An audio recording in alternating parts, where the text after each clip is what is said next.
ফেসবুকের গরমাগরম আপডেট নিয়ে চলে এসেছি আজকে। কন্টেন্ট মনিটাইজেশন সেটআপটি আসলে আপনি কি করবেন, সবার কাছে খুবই গুরুত্বপূর্ণ একটা বিষয়। কন্টেন্ট মনিটাইজেশন সেটআপ ফেসবুকের হট সিক্রেট।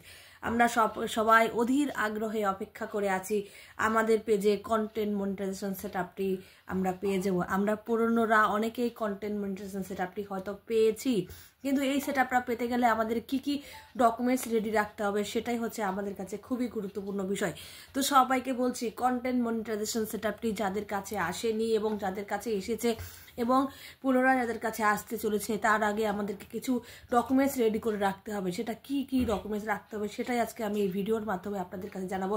কেউ ভিডিওটি একটু স্কিপ না করে লাস্ট অবধি দেখবেন এবং সকলের কাছে এই সুন্দর বার্তাটি থাকলে সবাই কিন্তু আমরা ফেসবুক থেকে সঠিকভাবে কন্টেন্ট মনিটাইজেশন সেটআপটি পেয়ে আমরা ফেসবুক থেকে সঠিক ভাবে এগিয়ে আমরা আমাদের কাজে কন্টেন্ট মনিটাইজেশন সেটআপের মাধ্যমে ইনকাম করতে পারি। তো চলছি মূল ভিডিওতে, বলছি আসল কথা।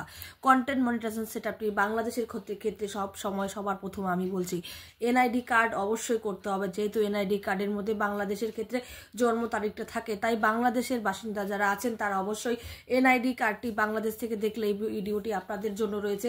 এবং ইন্ডিয়ার কথাও আমি বলছি, বাংলাদেশের জন্য হলে এনআইডি কার্ড অবশ্যই রাখতে হবে, সেখানে জন্ম সার্টিফিকেট থাকে এবং টিন সার্টিফিকেট। এতদিন যাবৎ টিন সার্টিফিকেট কিন্তু অন্যের নামে টিন সার্টিফিকেট এবং ব্যাংক অ্যাকাউন্ট অন্যের নামে হলেও কিন্তু আমরা ফেসবুকে কাজ করতে পারছিলাম, আর্নিং করতে পারছিলাম। কিন্তু কন্টেন্ট মনিটাইজেশন সেটআপটির জন্য কিন্তু আমাদের টিন সার্টিফিকেট এবং আমাদের ব্যাংক সেটআপ, কন্টেন্ট মনিটাইজেশনের জন্য টিন সার্টিফিকেট এবং ব্যাংক সেটআপ, ভালো করে কথাটা শোনার চেষ্টা করবেন। ব্যাংক সেটআপ এবং টিন সার্টিফিকেট এই দুটি কিন্তু একই ব্যক্তির নামে হতে হবে এবং আমাদের পেজের নাম এবং আইডির নাম অবশ্যই আমাদের এনআইডি কার্ডের মধ্যে যে নামটি আছে অবশ্যই সেটা কিন্তু আমরা রাখতে চেষ্টা করব। আমাদের আইডির নামটা, আইডির নামের সঙ্গে কিন্তু ভেরিফিকেশন হবে।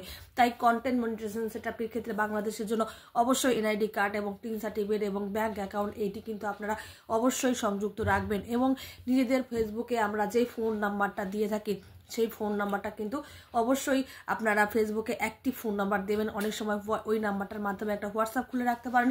যদি কোনো সময় ফেসবুক থেকে কোনো লিঙ্ক মেসেজ কোনো কিছু আপনাকে পাঠায় তাহলে কিন্তু ওই হোয়াটসঅ্যাপের মাধ্যমে আপনার সঙ্গে যোগাযোগ করতে পারে। আপনি খুব সহজে কিন্তু ফেসবুকের থেকে তথ্য আদান প্রদান করতে পারেন, যোগাযোগ করতে পারেন। হোয়াটসঅ্যাপ নাম্বারটা খুবই গুরুত্বপূর্ণ। এই হলো বাংলাদেশের বিষয়।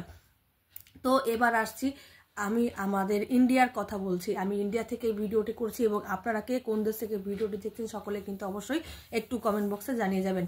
আমি ইন্ডিয়া থেকে বলছি। ইন্ডিয়ার ক্ষেত্রে হলে অবশ্যই প্যান কার্ড অবশ্যই আমাদের কিন্তু রাখতে হবে এবং আধার কার্ড, আমাদের আধার কার্ডে কিন্তু জন্ম সার্টিফিকেট, জন্ম সালটা লেখা থাকে। অবশ্যই কিন্তু ইন্ডিয়ার ক্ষেত্রে হলে আধার কার্ড, প্যান কার্ড এবং ব্যাংক অ্যাকাউন্ট, প্যান কার্ড, আধার কার্ড এবং ব্যাংক অ্যাকাউন্ট এই তিনটি জায়গায় কিন্তু একই নাম থাকতে হবে, একই ব্যক্তির নামে হতে হবে এবং তার সাথে তার ফেসবুকের যে আইডিটি সেটার সঙ্গে কিন্তু মিল থাকতে হবে, একই নামে হতে হবে। ফেসবুকের আইডিতে যেই নাম আছে, আধার কার্ডের যেই নাম আছে, প্যান কার্ডের যেই নাম আছে, ব্যাংক অ্যাকাউন্টের সেই নাম একই ব্যক্তির নামে কিন্তু হতে হবে।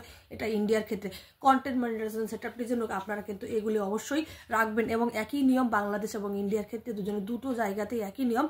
ফোন নাম্বার, আপনারা ফেসবুকে যে ফোন নাম্বারটা দিয়েছেন সেটা অবশ্যই সেটা আপডেটেড ফোন নাম্বার হয় এবং হোয়াটসঅ্যাপ খুলে রাখতে পারেন সেই ফোন নাম্বারের মাধ্যমে। তো এতক্ষণ পর্যন্ত আমি বাংলাদেশ এবং ইন্ডিয়া এবং সব জায়গার কথা বললাম।